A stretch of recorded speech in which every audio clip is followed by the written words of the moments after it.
point at which proposition does not mechanize how actually breaking out these Chaebols is somehow going to automatically lead to these SMEs in the market flourishing and things like that. We tell you already in today's debate. Entire 6 minutes of propositions which what we heard is why Chaebols are bad, how they're influencing cultural control, governmental control, things like that. But what the actual burden behind today's debate was to prove to you that breaking these apart is actually going to do you any benefit in the current status quo. What is actually happening is their whole case is just inexclusive, right? We tell you even if these we tell you they talk about how this political control thing on the government, things like that. We tell you even after these Chaebols being broken apart, inherently this is still going to exist. Why? Because we see that the inherent people owning these Chaebols are still going to be those large people who have the influence. It doesn't make a difference if it's like in 10 bits or if it's in one thing altogether. Rather, on the scale, it's so much bigger because if you break apart the Chaebol into 5 different pieces, the people owning those pieces still have the political control on the government. It doesn't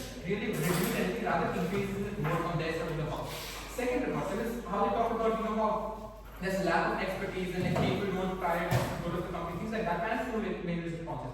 Firstly, we tell you just because these people do not have any expertise doesn't mean they cannot consult experts and things like that. We tell you these people who hold this like major governmental positions can obviously create policies and they do not really explain to us in their framing how they actually own control over these governments, right? What they tell you is okay, there's political influence. Why do not you No, thank you. I'll come on to that later. Secondly, they bring us a model in today's debate about how they're going to redirect funds. They're telling you how legal frameworks are going to set up. And few major responsibilities. First of all, we tell you it is still impossible for these SMEs to enter the market. Why? Because what essentially is going to happen is on their side of the house, when you're breaking apart these SMEs, global powers, for example, when you have Chaebol in South Korea and these smaller enterprises taking place, when you break apart this Chaebol, then foreign investment is going to start coming. Foreign goods which are of much cheaper cost are going to enter the market. These SMEs are still not going to thrive. Essentially, it's just going to be so much worse. Why? Because at the end of the day, there's foreign investment, there's foreign influence taking place within your government's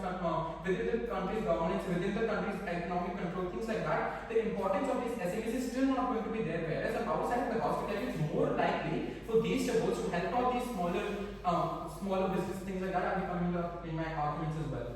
When they talk about how they want to break this apart, a few responses to this. First of all, we tell you this is just principally wrong. Why? We tell you panel SMEs, we tell you that these Chaebols, right? These Chaebols are actually the ones which helped transform South Korea from like a war-torn nation to this technological and economic powerhouse which they are in today's debate. We tell you it's principally wrong for you to just break them apart because they have gotten because they've been gaining so much of economic trust and things like that. We tell you on a principle level this is wrong, but even on like a practical level, right? What essentially is going to happen on the house when these SMEs start to grow, when these SMEs become large business, they do not tell us that are they again going to start breaking these businesses as well. So you essentially telling that okay, whenever a business becomes large, whenever it has some sort of control, you're going to break it apart. Why? Because we do not want to see that in today's debate.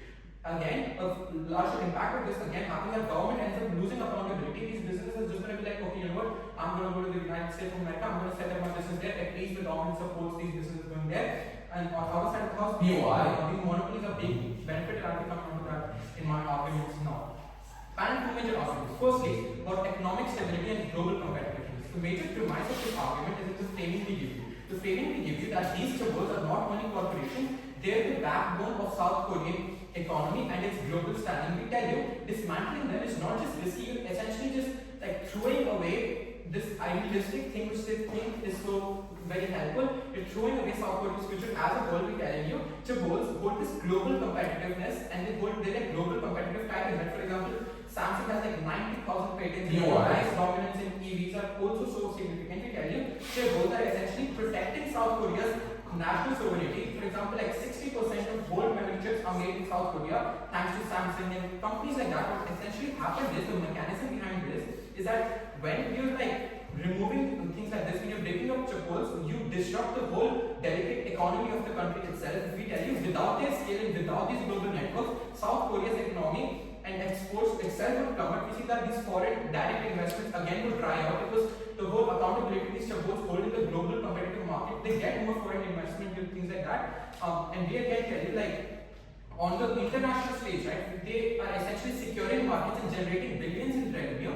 This revenue is not only limited for these Chaebols, but we tell you, it is going to fuel the entire economy. It's creating jobs for everyone. It's funding infrastructure of the entire company. It's also of the entire country, and it's also supporting these SMEs. Why? Because we tell you it's like smaller and medium enterprises essentially have to this because of the fact that these chaebols have so much infrastructure, they have so much power, they have so much economic like gains, things like that. What essentially takes place is when these companies are doing some research and development, they're able to do it on a much larger scale. At some point of time, even these smaller companies are going to benefit from it because the research and development these larger nations, these larger companies do, obviously because of their intrinsic like humanity and things like that. Or rather than on their side of the house where external powers are less likely, foreign goods are less likely to help these SMEs, whereas innovation and technological leadership is more likely to happen on our side of the house because we belong, because we're of the same country, and things like that. We're telling you again, innovation is taking place so much more on our side of the house because of just the magnitude and the scale which these chaebols have the R&D, the infrastructure investment, things like that. We're telling you are so much more on our side of the house. To end this speech, I just want to end by saying propositions planned to dismantle the pole is a recipe for complete economic disaster. We're telling you jobs are going to be lost, economy is going to go down, and you're essentially just shooting yourself in the foot when I'm the bottom of the wheelchair.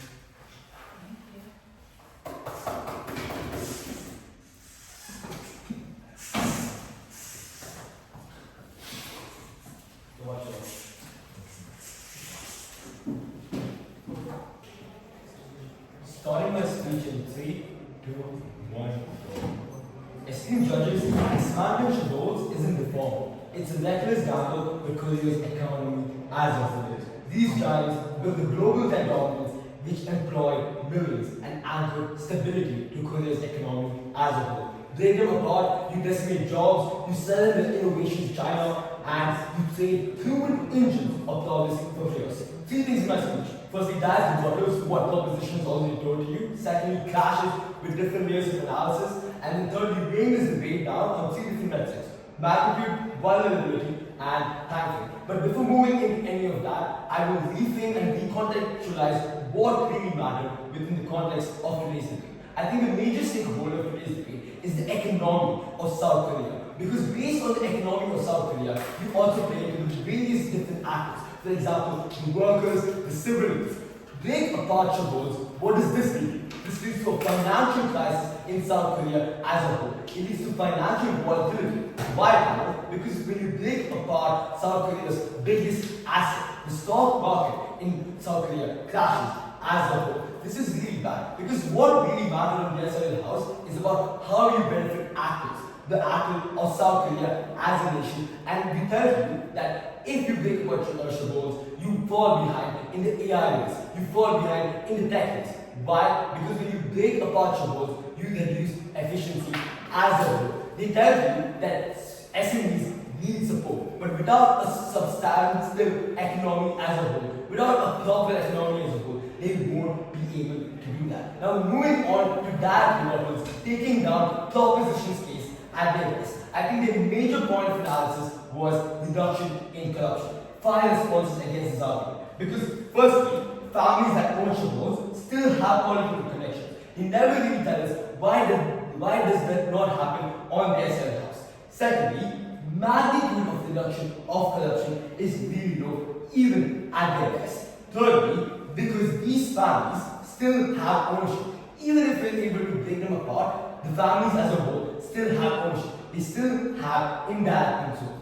And fourthly, and this is the most important point within this debate, if governments are corrupt as they frame on their side of the house, why would governments break apart Chaebols? Because they themselves tell us that governments are in the pockets of Chaebols. They are run by the families who own these Chaebols. So why would they break apart Chaebols in the first place? Addressing the major question of feasibility, which they never addressed throughout their 3 speeches. The second major argument that they give us is exploitation of workers.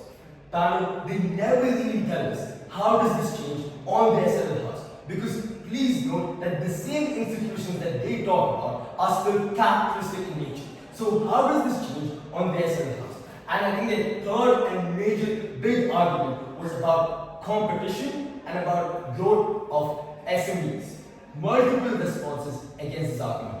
SMEs are slower to develop. It hinders the economy of South Korea as a whole. Secondly, Chaebols still invest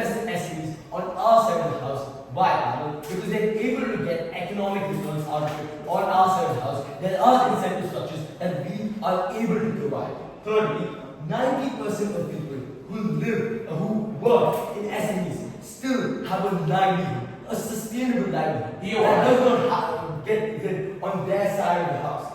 And last, research and development, which is done by Chaebols in various technological fields, finally go down to SMEs. Why? Because we tell you, over the period of time, the research and development done by Chaebols finally go down and actually are used by SMEs that can be used to grow SMEs as a whole. We also tell you that SMEs cannot grow on their side of the house. Why? Because when you break up Chaebols, you break up a lot of the part of the economy. You make the economy of South Korea weaker, which is bad for the people. But why is this worse? Because foreign products, which are A, cheaper, B, more easy to use, and C, Chaebols,